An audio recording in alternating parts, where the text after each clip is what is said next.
பிதா குமாரன் பரிசுத்தாவியானவர் என்ற திரியேக திருக்கடவுளின் திருப்பேராலே ஆமேன். தலைகளை தாழ்த்தி கர்த்தரை நோக்கி நாம் ஜெபம் செய்வோம். நான் உயிரோடு இருக்கும் மட்டும் என் கர்த்தரை பாடுவேன், நான் உள்ளளவும் என் தேவனை கீர்த்தனம் பண்ணுவேன். நான் அவரை தியானிக்கும் தியானம் இனிதாயிருக்கும், நான் கர்த்தருக்குள் மகிழ்வேன். கிருபை நிறைந்த எங்கள் பரிசுத்த கர்த்தாவே, இந்த ஆசீர்வாதமான நாளிலே உம்முடைய திருப்பாதங்களிலே உம்முடைய பிள்ளைகளாக மிகுந்த நம்பிக்கையோடும் மகிழ்வோடும் ஆசீர்வாதங்களோடும் நாங்கள் வந்து நிற்க உதவி செய்திருக்கிறீரே, உம்மை நன்றியோடு ஸ்தோத்திரிக்கிறோம். புதிய மாதத்தை தந்து இந்த முதலாம் ஞாயிற்றின் காலை வேளையிலே உம்மை ஏகமாய் தொழுது கொள்ள நாங்கள் கூடி வந்திருக்கும் பொழுது கர்த்தர் ஆங்காங்கு உம்முடைய பிள்ளைகள் பேரில் இரக்கம் பாராட்டவும், அவர்கள் மத்தியிலே நீர் இறங்கி அவர்கள் ஒவ்வொருவரையும் ஆசீர்வதிக்க வேண்டும் என்றும் நாங்கள் ஜெபிக்கிறோம். ஆண்டவரே, இந்த சிறப்பான திருத்துவ ஞாயிற்றுக்காக நாங்கள் உமக்கு நன்றி செலுத்துகிறோம். திருத்துவத்தின் ஆழமான இரகசியங்களை நாங்கள் புரிந்து கொள்ளக்கூடிய ஞானத்தை எங்களுக்கு தாரும். தொடர்ந்து ஆவிக்குரிய அனுபவங்களினால எங்களை ஆசீர்வதியும், எங்கள் விசுவாசத்தை வர்த்திக்க பண்ணும். ஒரு முறை கூட எங்களை தாழ்த்தி உடைய கரங்களிலே நாங்கள் அர்ப்பணிக்கும் போது கல்வாரின் இரத்தத்தினால எங்களை கழுவி உம்முடைய அன்புக்கும் அரவணைப்புக்கும் ஐக்கியத்துக்கும் எங்களை நீ தகுதியாக்க ஜெபிக்கிறோம். இந்த ஆராதனையை வழிபாட்டு நேரத்தை நீர் எங்கள் அனைவருக்கும் ஆசீர்வாதமாக்கும். இதனாலே உம்முடைய நாமம் மகிமைப்படட்டும், உம்முடைய ராஜ்யம் கட்டப்படட்டும்.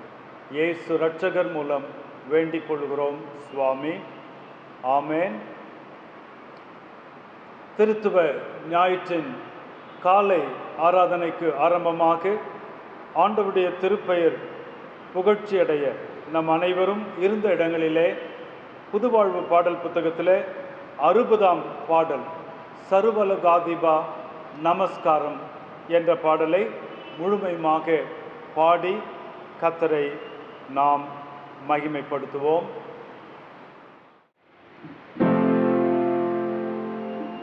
Namaskaram.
தொடர்ந்து இந்த நாளுக்குரிய வேத பகுதியை நாம் வாசிக்க கேட்போம்.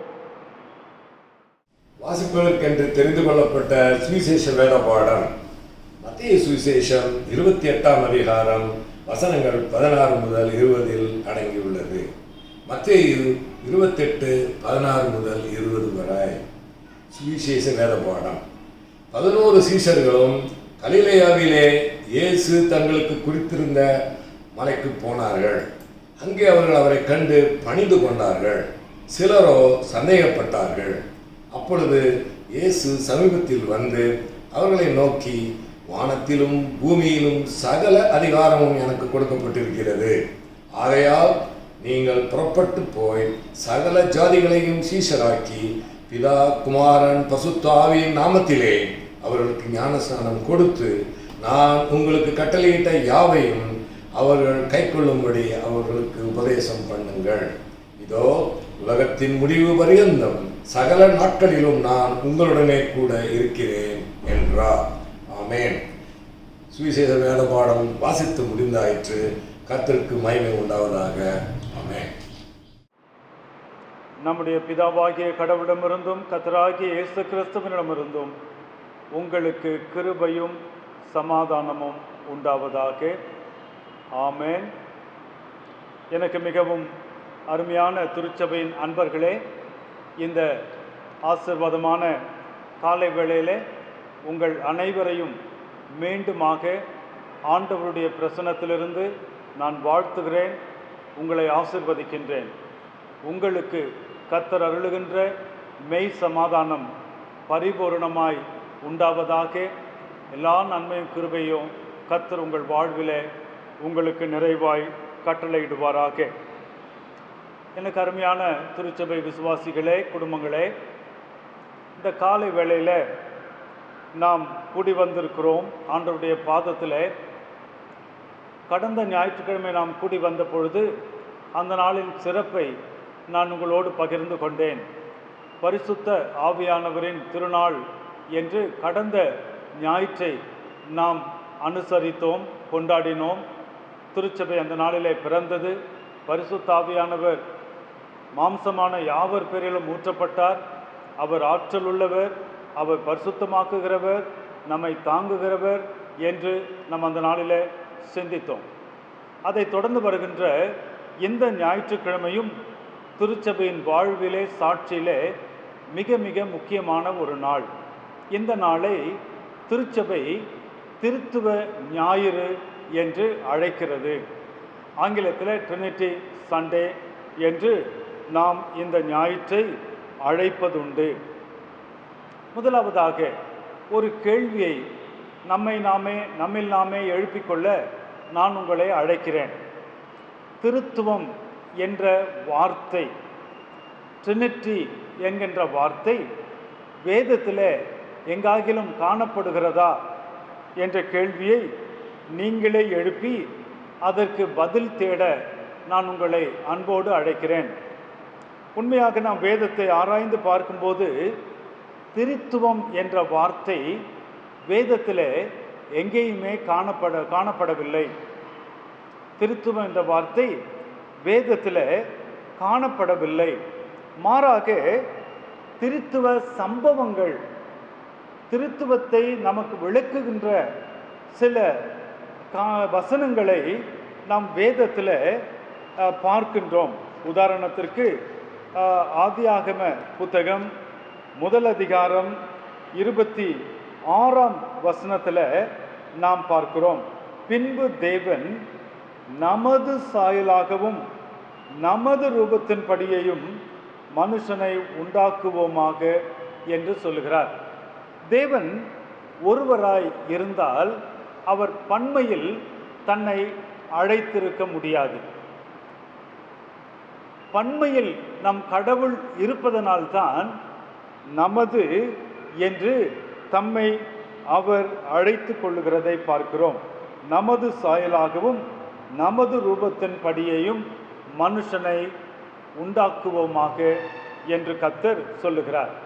பழைய ஏற்பாட்டிலே ஒரு இடத்தை உங்களுக்கு நான் காட்டினேன். அதே போல புதிய ஏற்பாட்டிலே ஒரு இடத்தை நான் உங்களுக்கு காட்ட விரும்புகிறேன். மத்தேயு 3ஆம் அதிகாரம் 16ஆம் 17ஆம் வசனங்கள். இயேசு ஞானஸ்நானம் பெற்று ஜலத்திலிருந்து கரையேறின உடனே இதோ வானம் அவருக்கு திறக்கப்பட்டது. தேவ ஆவி புறாவை போல இறங்கி தம்மேல் வருகிறதை கண்டார். அன்றியும் வானத்திலிருந்து ஒரு சத்தம் உண்டாகி, இவர் என்னுடைய நேசகுமாரன், இவரில் பிரியமாயிருக்கிறேன் என்று உரைத்தது என்று பார்க்கிறோம். இந்த இடத்துல திரியேக கடவுளை, திரித்துவ கடவுளை, மூவரில் ஒருவராகிய கடவுளை, ஒருவரில் மூவராகிய கடவுளை நாம் சந்திக்கின்றோம். ஆண்டவராகிய இயேசு கிறிஸ்து யோர்தான் நதிக்கரையிலே ஞானஸ்நானம் எடுக்க நின்று கொண்டிருக்கிறார். பரிசுத்த ஆவியானவர் புறாவின் வடிவிலே அவர் மீது வந்து அமர்கிறார். அப்பொழுது பிதாவானவர் பெரும் சத்தத்தோடு, இவர் என்னுடைய நேசகுமாரன், இவரில் பிரியமாயிருக்கிறேன் என்று அவர் சொல்லுகிறார். ஆக இந்த இடத்துல பிதாவை காணுகின்றோம், குமாரனை காணுகின்றோம், பரிசுத்த ஆவியானவரை காணுகின்றோம்.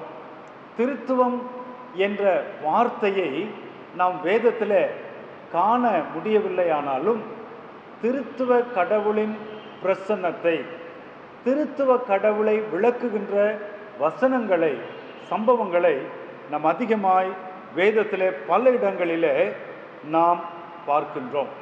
சரி, வேதத்திலே காணப்படாத ஒரு வார்த்தை, திருத்துவம் என்ற வார்த்தை திருச்சபை வாழ்விலே எப்படி உருவானது என்று நாம் யோசிக்க வேண்டும். உங்களிலே பலர் அந்த கேள்வியை நீங்கள் எழுப்பியிருப்பீர்கள், உங்களுக்குள்ளாகவே எழுப்பியிருப்பீர்கள். வேதத்தில் இல்லாத ஒரு வார்த்தை ஏன் திருச்சபையிலே எப்படி உருவானது என்று நீங்கள் நினைக்கலாம். நன்றாக நீங்கள் யோசித்து பாருங்கள். இந்த வேதத்தில் பழைய ஏற்பாட்டின் பகுதியை நாம் எடுத்துக்கொள்வோமானால், அல்லது இஸ்ரவேல் மக்களுடைய வரலாற்றை, வாழ்வை எடுத்து நாம் பார்ப்போமானால், அந்த பழைய ஏற்பாடு முழுவதும் குறிக்கப்படுகிறவர் ஒரே ஒரு கடவுள். அவரை யெகோவா என்கின்ற ஒப்புயர்வற்ற உன்னத தேவனாக நாம் இந்த வேதத்தில் காணுகின்றோம். ஆகையினாலே தான் இஸ்ரவேல் மக்கள் தங்கள் வாழ்நாள் முழுவதும் ஓரிரை கோட்பாட்டாளர்களாக, ஒரே ஒரு கடவுளை வணங்குகின்ற மக்களாக அவர்கள் இருந்தார்கள். அவர்கள் வணங்கின அந்த கடவுளின் பெயர் யெகோவா என்பது.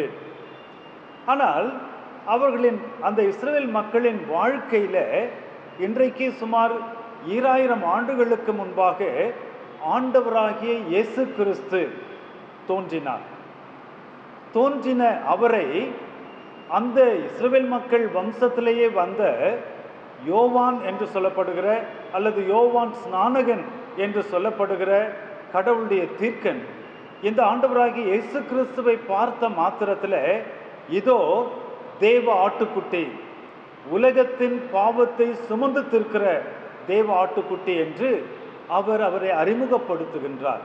கடவுளின் பலத்தினால இந்த இயேசுவை தேவ ஆட்டுக்குட்டி என்று அவர் அறிமுகப்படுத்துகிறார். ஆண்டவராகிய இயேசு கிறிஸ்துவும் வளர்ந்து வந்தவர்.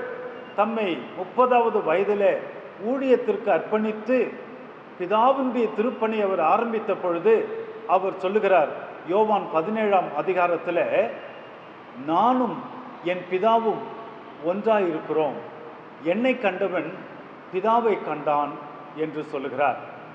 நானும் பிதாவும் ஒன்றாயிருக்கிறோம், என்னை கண்டவன் பிதாவை கண்டிருக்கிறான் என்று அவர் சொன்னார். அதனால இப்பொழுது இந்த ஆண்டவராகிய இயேசு கிறிஸ்து இப்படி சொன்னவர் பிதாவின் சித்தத்தின்படி உலகத்தின் பாவத்தை சுமந்து தீர்க்க சிலுவை மரணத்தை அவர் மேற்கொள்கிறார். சிலுவையில் அவர் ஆணிகள் அடித்து அவர் கடாவப்பட்டவராக இரத்தம் சிந்தி மரிக்கிறார். இயேசு கிறிஸ்துவின் இரத்தம் சகல பாவங்களை நீக்கி நம்மை சுத்திகரிக்கிறது. அப்படி சிலுவையிலே மரித்த அந்த இயேசு கிறிஸ்து மரித்தவராகவே போகாமல் 3வது நாள் சாவை வென்றவராக ஜெயித்தெழுந்தார். அப்படி வெற்றி சிறந்த அந்த ஆண்டவராகிய இயேசு கிறிஸ்துவை தோமா அவருடைய காயங்களிலே கைகளிட்டு அவரை அடையாளம் கண்ட உடனே அவரை என்னவென்று அழைக்கிறார்? என் தேவனே, என் ஆண்டவரே என்று சொல்லுகிறார். அங்கே என் தேவனே என்று சொல்லுகிறார், என் கடவுளே என்று சொல்லுகிறார். அப்படியானால் யெகோவாகிய கடவுள் இப்பொழுது குமாரனாகிய கடவுள் உலகத்துக்கு அறிமுகப்படுத்தப்படுகின்றார். இப்பொழுது இந்த இஸ்ரவேல் மக்கள் இந்த ஆண்டவராகிய இயேசு கிறிஸ்து இந்த உலகத்திலே வந்த பொழுது அவரை அவர்கள் ஏற்கவில்லை. அதற்கு அடிப்படை காரணம் என்ன? அவர்கள் கடவுள் ஒருபோதும் மனிதனாக முடியாது என்ற தீர்க்கமான உறுதியான எண்ணம் கொண்டவர்களாய் இருந்தபடினால அவர்கள் வந்த மனிதனாக அவதரித்த இயேசுவை கடவுளாக அவர்கள் ஏற்றுக்கொள்ள தயாராய் இல்லை. ஆகையினால அவர்கள் மிகவுமாய் வெளிப்படையாக இந்த இயேசுவை எதிர்த்தார்கள், அவரை ஏற்றுக்கொள்ளவில்லை, அவரை புறம்பே தள்ளினார்கள், கொலை செய்தார்கள். ஆனால் கடவுளோ அவரை மீண்டும் ஜீவனுள்ளவராக அவரை ஆசீர்வதித்து அவர் உயிரூட்டினார். இந்த நிலை இருக்க இயேசு கிறிஸ்து உயிர்த்தெழுந்து 50வது நாளில் பெந்தேகோஸ்தே என்று சொல்லப்படுகிற அந்த நாளில் பரிசுத்த ஆவியானவர் மாம்சமான எல்லார் பேரிலும் ஊற்றப்பட்டார். இந்த பரிசுத்த ஆவியானவர் பெரிய அடையாளங்களை செய்தார். வேதமையான பேதுருவை ஞானவானாக அவர் மாற்றினார். பலனிழந்து பயந்து இயேசுவின் பெயரை கூட சொல்ல அருகதையற்றவர்களாய் இருந்த அந்த சீடர்களை அவர் உருவாக்கி அவர்களை பலப்படுத்தி அவர்களை ஒரு சாட்சிகளாக எருசலேமின் வீதிகளிலே நிறுத்தினார். இந்த இயேசுவுக்காக தன் ஜீவனையும் நஷ்டமென்று எண்ணி வாழ்விழந்த ஸ்தேவானை தொடர்ந்த இரத்த சாட்சிகள் அநேகர் திருச்சபை வரலாற்றிலே எழும்பினார்கள். ஆகையினால திருச்சபை பரிசுத்தவான்களுக்கு இப்பொழுது ஒரு பெரிய போராட்டம், விசுவாச போராட்டம் அவர்கள் உள்ளங்களிலே வாழ்க்கையிலே ஏற்படுகிறது. நாம் வணங்குகின்ற கடவுள் ஒருவரா? அவருடைய பெயர் என்ன? அல்லது நாம் வணங்குகின்ற கடவுள் 3 பேரா? அப்படியானால் நாம் வணங்குகின்ற கடவுள் பன்மை கடவுளா என்ற கேள்விகள் எல்லாம் அவர்களுக்குள் எழும்பினது. இந்த சந்தேகம், இந்த குழப்பம், இந்த கேள்வி திருச்சபையினுடைய வரலாற்றிலே ஏறத்தாழ 4-5 நூற்றாண்டுகள் தொடர்ந்து கொண்டே இருக்கிறது. அந்த குழப்பத்தின் மத்தியிலே ஆதி திருச்சபையின் வரிசையிலே வந்த திருச்சபையின் பேராயர் ஒருவர், தெர்த்துல்லியன் என்று சொல்லப்படுகிற பேராயர் திருத்துவ கொள்கையை நிறுவுகிறார். அந்த திருத்துவ கொள்கையின் விளக்கத்தை அவர் சொல்ல முற்படுகிறார். அவர் விளங்கினது போல திருச்சபைக்கு இருந்தது. ஆனாலும் அதை புரிந்து கொள்வது கடினமாய் இருந்தது. ஆகையினால திருச்சபை ஒரு முடிவெடுத்தது. வேதம் உண்மையாகவே பிதாவை காட்டுகிறது, குமாரனை காட்டுகிறது, பரிசுத்த ஆவியானவரை காட்டுகிறது. மூவரும் திருச்சபை உலக வரலாற்றிலே தங்களை வெளிப்படுத்தி இருக்கிறார்கள். ஆகையினால நாம் இந்த திருத்துவ கொள்கையை ஏற்றுக்கொண்டே ஆக வேண்டும் என்று முதலாவது இந்த கொள்கையை திருச்சபை ஏறத்தாழ 4-5 நூற்றாண்டுகளிலே ஏற்றுக்கொண்டது. ஆனால் அவர்களுக்கு இதை விளக்குவதும் இதை புரிந்து கொள்வதும் கடினமாகவே இருந்தது. எனக்கு அருமையானவர்களே, இந்த ஆண்டவராகிய இயேசு கிறிஸ்து மற்றும் பிதாவாகிய கடவுள் மற்றும் பரிசுத்த ஆவியானவர், இவர்களை எப்படி நாம் ஒரே கடவுள் என்று சொல்லக்கூடும்? ஒரு சிறிய விளக்கத்தை நான் உங்கள் முன்னதாக வைக்க விரும்புகிறேன். முதலாவது, உலக தோற்றத்தின் போது பிதாவாகிய கடவுள் இந்த உலகத்தை சிருஷ்டித்தார் என்று நாம் பார்க்கின்றோம். ஆக அந்த பிதா சிருஷ்டிகர்த்தர் உருவாக்கின கர்த்தர் என்று நாம் அவரை அறிகிறோம். இந்த உருவாக்கப்பட்ட உலகம், உருவாக்கப்பட்ட மனிதன் கடவுளுடைய அன்பை இழந்து உணராமல், அதை மேன்மைப்படுத்தாமல், அந்த அன்பை உதாசீனப்படுத்தி அவர்கள் பாவத்திலே விழுந்த பொழுது இந்த உலகத்தை மீட்கும் பொருளாய் பிதாவாகிய கடவுள் மீட்பின் திட்டத்தின் வெளிப்பாடாக தம்முடைய குமாரன் இயேசு கிறிஸ்துவை இந்த உலகத்திற்கு அனுப்பினார். காட் த ஃபாதர், அவரை நாம் சிருஷ்டிகர்த்தர் என்று சொல்கிறோம். இப்பொழுது இரண்டாவது காட் த சன், குமாரனாகிய கடவுள்.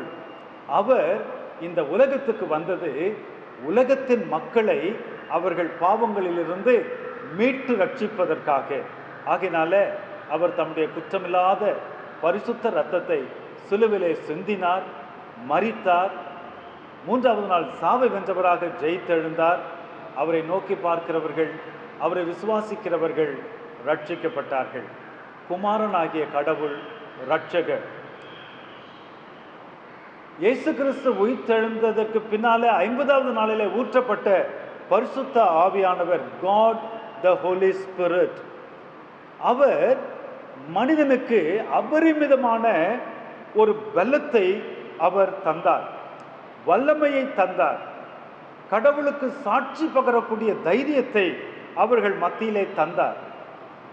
வார்த்தைகளற்று, பேச துணிவற்று, படிப்பறிவற்று இருந்த மக்களுக்கு தம்முடைய ஆசீர்வாதத்தினாலே இந்த தூய ஆவியானவர் ஞான வரங்களை தந்து சிறப்புற இந்த கடவுளின் மேன்மையான ரட்சிப்பின் திட்டங்களை எல்லாம் எடுத்துரைக்கக்கூடிய கிருபை வரங்களை தந்தார். இந்த பரிசுத்த ஆவியானவர் வழியாக செயல்பட்டதன் மூலமாய் உலகத்தில் பெரிய மாற்றங்கள் நிகழ்ந்தது. ஒரே நாளில் 3000க்கும் மேற்பட்டவர்கள் விசுவாசிகளானார்கள். இவர்கள் வழியாக அற்புதங்களும் அடையாளங்களும் செய்யப்பட்டது. ஒரு தனி மனிதன் தன்னுடைய ஆற்றலினால இப்படி செய்ய முடியாதல்லவா? ஆகையினால பரிசுத்த ஆவியானவர் நம்ம எல்லாம் தாங்குகிற, வழிநடத்துகிற வல்லமையுள்ள கர்த்தர் என்பதை மக்கள் புரிந்தார்கள். எனக்கு அருமையானவர்களே, நாம் வழிபடுகின்ற கடவுள் 3 நிலைகளிலே தம்மை நமக்கு வெளிப்படுத்தி இருக்கிறார். ஒன்று, பிதாவாக அவர் சிருஷ்டி கர்த்தராக நமக்கு வெளிப்படுத்தி இருக்கிறார். குமாரனாகிய கடவுளாக, ரட்சிக்கின்றவராக நமக்கு தம்மை வெளிப்படுத்தி இருக்கிறார். பரிசுத்த ஆவியானவராகிய கடவுளாக நம்மை பலப்படுத்தி தாங்கி நம்மை வழிநடத்துகிற, சாட்சியின் ஜீவியத்தில் நம்மை உருவாக்குகின்ற கடவுளாக இந்த பரிசுத்த ஆவியானவர் நம் மத்தியில இருந்து செயல்படுகிறார். ஆகையினால நாம் வழிபடுகின்ற கடவுள் மூவர் அல்ல, நாம் வழிபடுகின்ற கடவுள் திரியேக கடவுள். திரியேகம் என்றால் 3இல் ஒருவர் என்று அர்த்தம். நம் கடவுள் ஒருவர், ஆனால் 3 தொழில்களை செய்யும்படியாக இந்த உலகத்தில் வெளிப்பட்டவர்கள். ஆனால் அந்த ஏக கடவுளின் அங்கமாக அவர்கள் இருக்கிறார்கள். இதை நாம் எப்படி புரிந்து கொள்ள முடியும்? சில உதாரணங்களை மாத்திரம் உங்களுக்கு நான் காட்ட விரும்புகிறேன். முக்கோணத்தை ஆங்கிலத்தில் ட்ரையாங்கிள் என்று நாம் சொல்லுவோம்.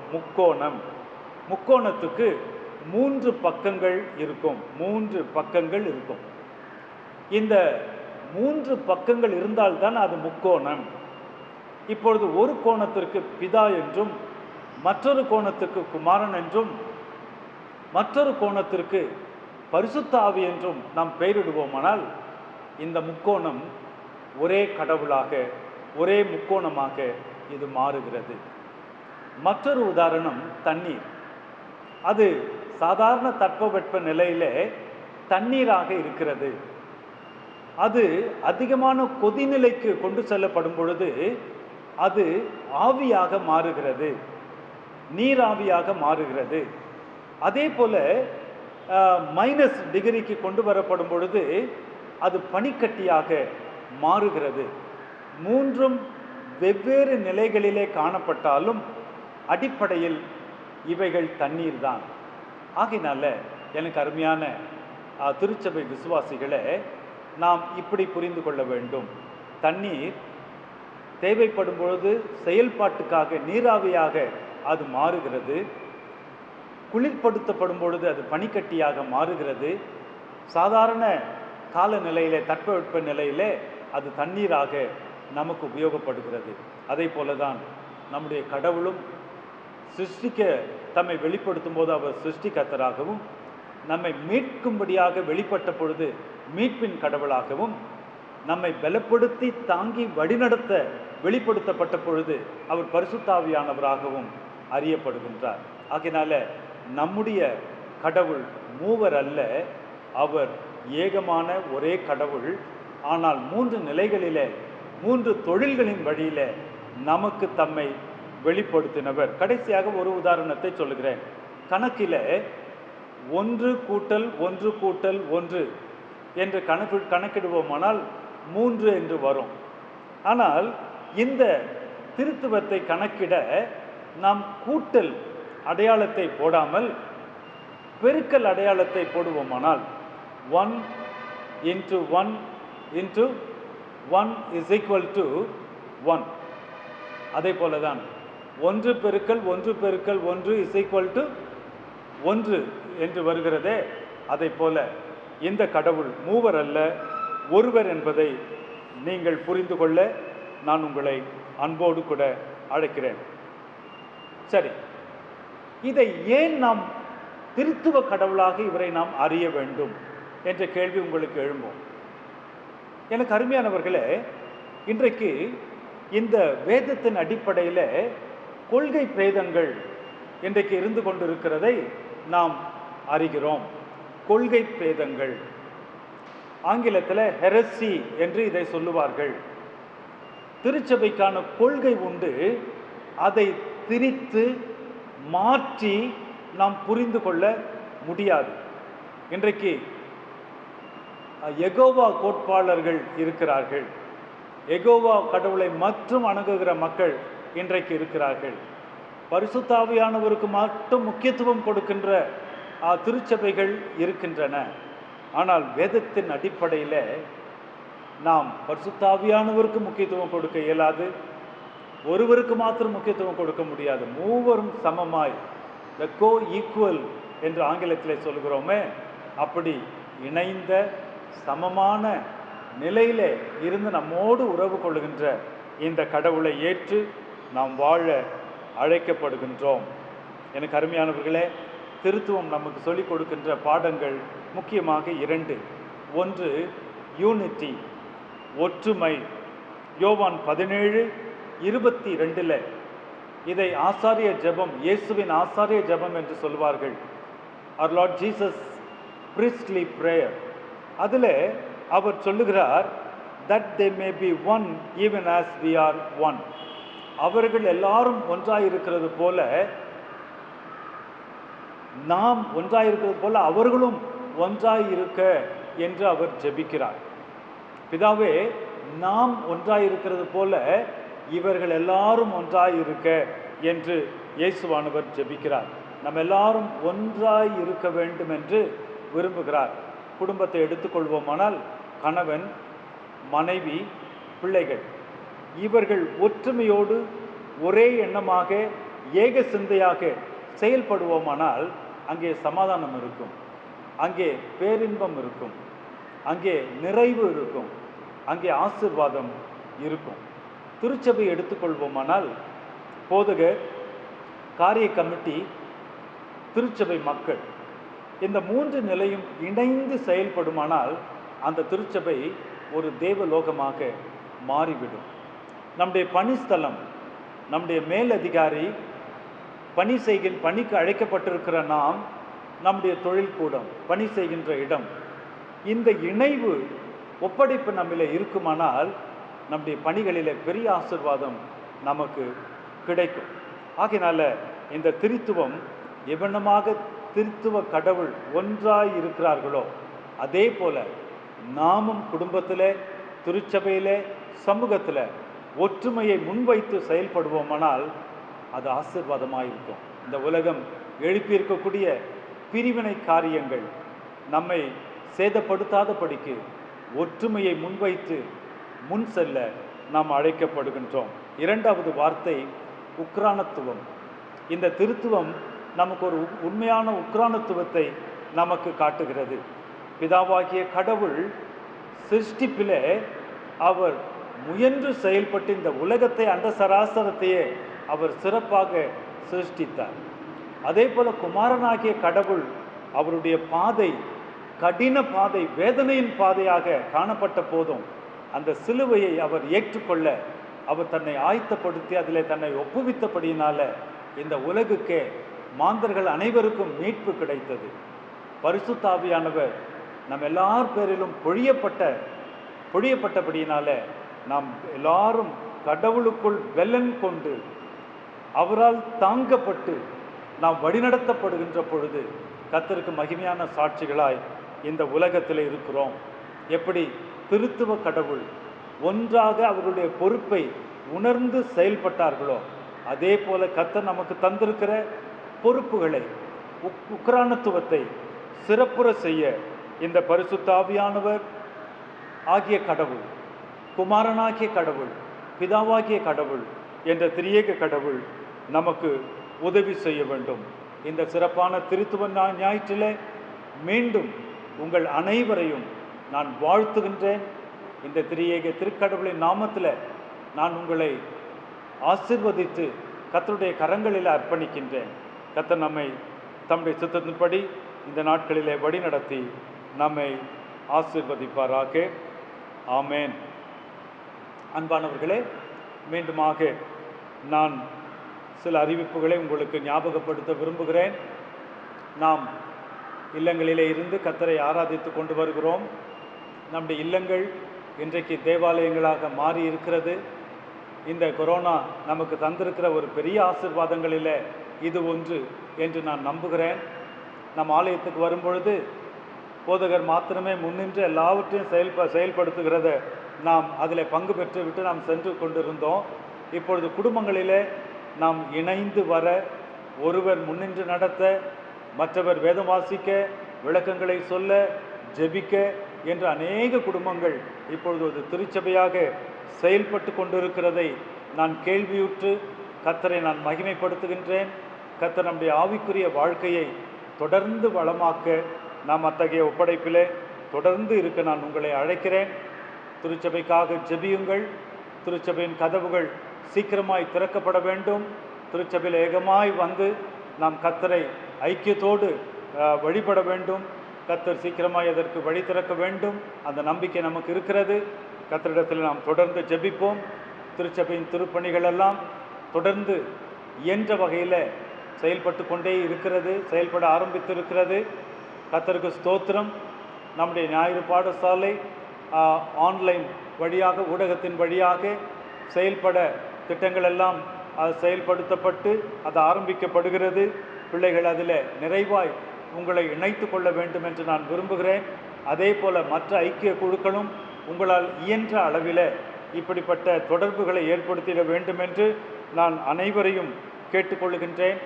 நம்முடைய செம்மஞ்சேரி நற்செய்தி பணித்தள ஆலயம் கட்டப்பட்டு கொண்டு வருகிறது. பணி நடைபெற்று கொண்டிருக்கிறது. கூடிய விரைவில் அது இறை ஒப்படைப்பு செய்யப்பட நாம் ஜெபிக்க வேண்டும். உங்கள் ஜெபங்களிலே நினைவு கூறுங்கள். செய்யூர் ஆலய கட்டுமான பணியும் இன்னும் சில நாட்களில் ஆரம்பிக்கப்பட இருக்கிறது. அதற்காகவும் ஜெபித்துக்கொள்ள நான் உங்களை அன்போடு அழைக்கிறேன். நம்முடைய கிளை சபைகளுக்காக நான் ஜெபிக்கிறேன். மற்றும் தொடர்ந்து நம்முடைய திருப்பணிகளுக்காக நீங்கள் ஜெபித்து கொள்ளுங்கள். காணிக்கைகளை குறித்து நான் திரும்ப சொல்லியிருக்கிறேன். நான் சொன்ன காரியங்களை ஞாபகத்திலே வைத்து அதன் அடிப்படையில் செயல்பட நான் உங்களை அன்போடு அழைக்கிறேன்.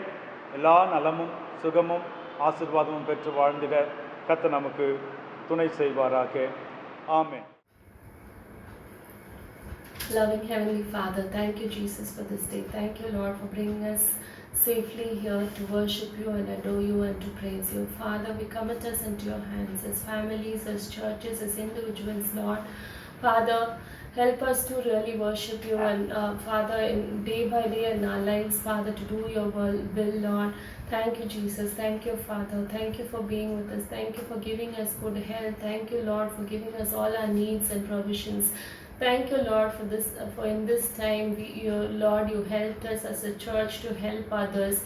Lord, this is possible not because we are worthy, Father, but because you have really chosen us by your grace, Father. Not because of our worthiness we are saved, Lord, but because you've chosen us with your grace, Father. We don't deserve this grace, but you have just extended your grace to us for a purpose, Lord. Help us to understand this purpose from you.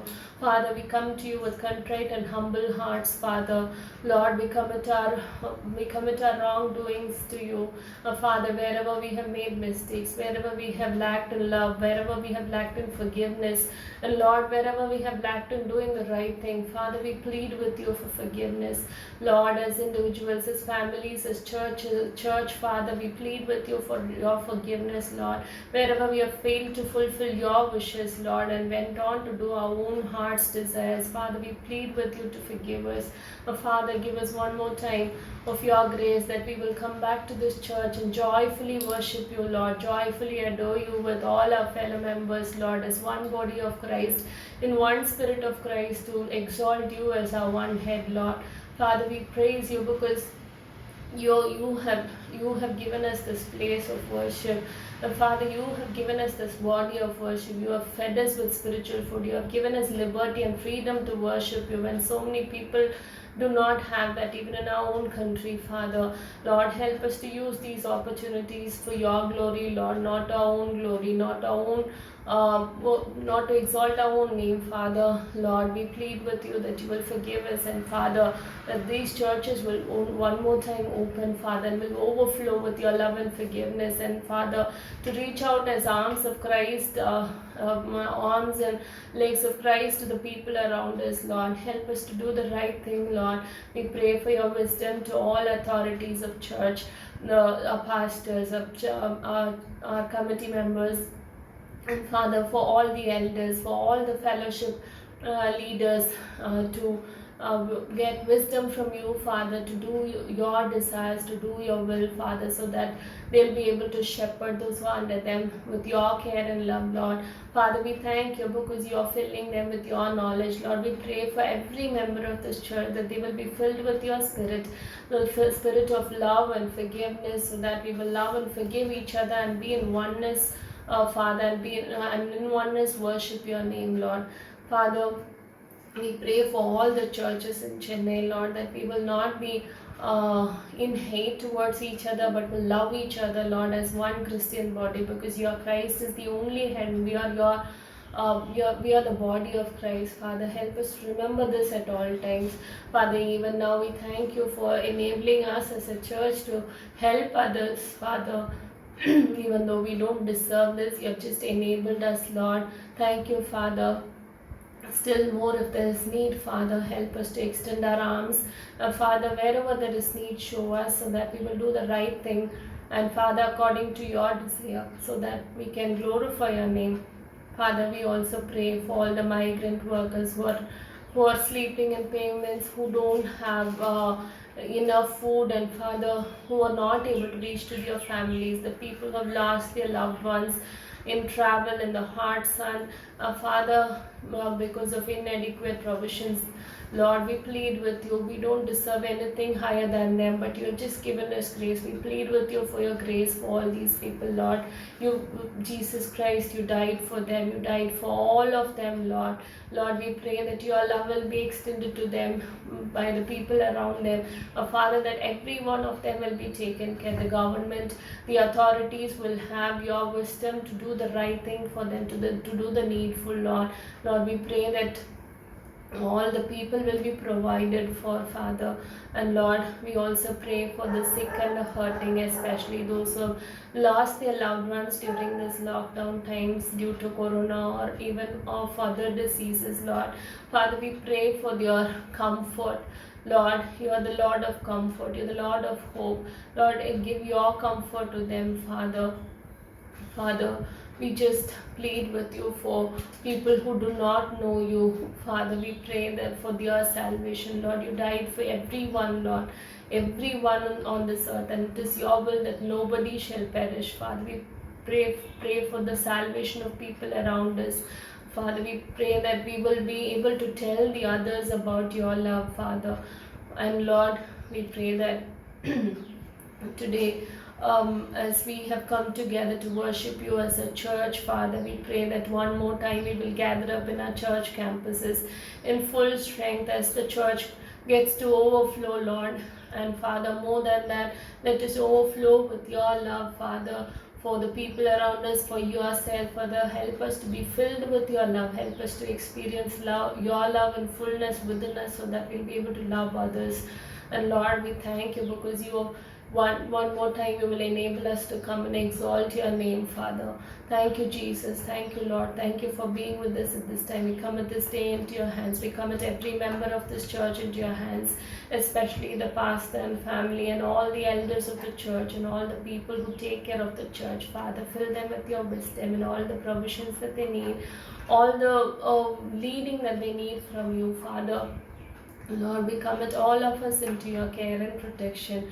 Keep a fence around us, Father, and also fill us with your Spirit so that we will do the right thing at all times.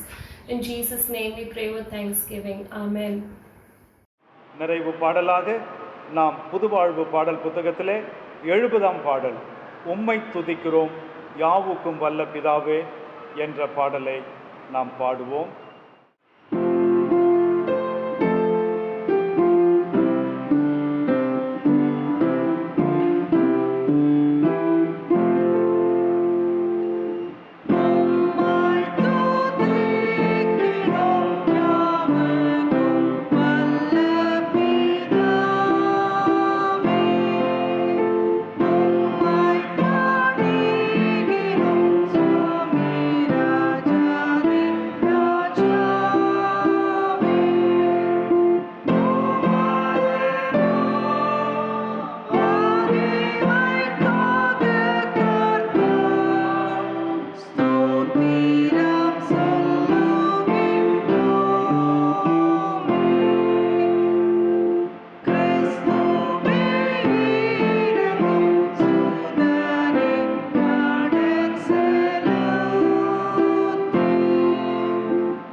எல்லாரும் சேர்ந்து சொல்லுவோம்.